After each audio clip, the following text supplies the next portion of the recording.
பிரியமானவர்களே, ஆண்டவர் இன்றைக்கு உங்களுக்கு ஒரு வாக்கு கொடுக்கிறார்.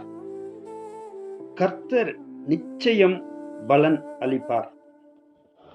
கர்த்தர் யாருக்கு பலன் அளிப்பார் என்றால், கண்ணீரோடு விதைக்கிறவர்களுக்கு ஆண்டவர் பலன் அளிப்பார். சங்கீதம் 126:5, கண்ணீரோடு விதைக்கிறவர்கள் கெம்பீரத்தோடே அறுப்பார்கள். அள்ளி தூவும் விதையை சுமக்கிறவன் அழுது கொண்டு போகிறான், ஆனாலும் தான் அறுத்த அரிகளை சுமந்து கொண்டு கெம்பீரத்தோடே திரும்பி வருவான். பிரியமானவர்களே,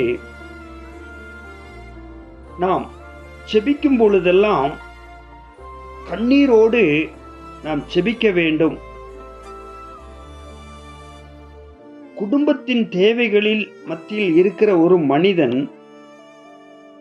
தானியத்தை விதைப்பதற்காக போகும் பொழுது, இது பலன் தருமா தராதா என்ற ஒரு குழப்பத்தில் அவன் ஜெபத்தோடும் கண்ணீரோடும் செல்வதை இந்த வசனம் சொல்லுகிறது. ஆனாலும் அவன் அறுவடை எடுக்கும் பொழுது கெம்பீரத்தோடே அறுத்து வருகிறான். ஏனென்றால் அவன் விதைக்கும் பொழுது கண்ணீரோடு விதைத்தான்.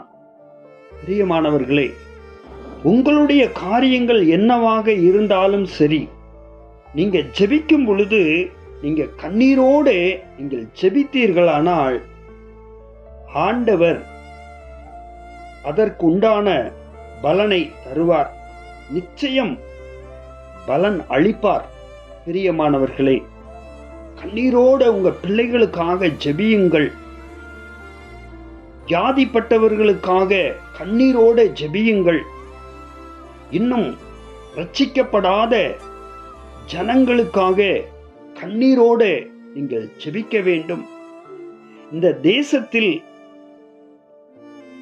எழுப்புதலுக்காக நீங்கள் கண்ணீரோடு ஜெபிக்க வேண்டும். ரட்சிக்கப்படாத ஒவ்வொரு சகோதர சகோதரிகளுக்காக நீங்க கண்ணீரோடு ஜெபிக்க வேண்டும்.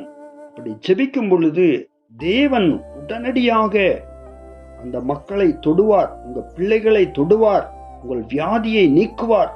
நீங்கள் கம்பீரமாய் இருப்பீர்கள். நீங்க கண்ணீரோடு ஜெபிக்கும் பொழுதுதான் இந்த அற்புதங்களை எல்லாம் பெற முடியும். இன்றே கண்ணீரோடு ஜெபியுங்கள்.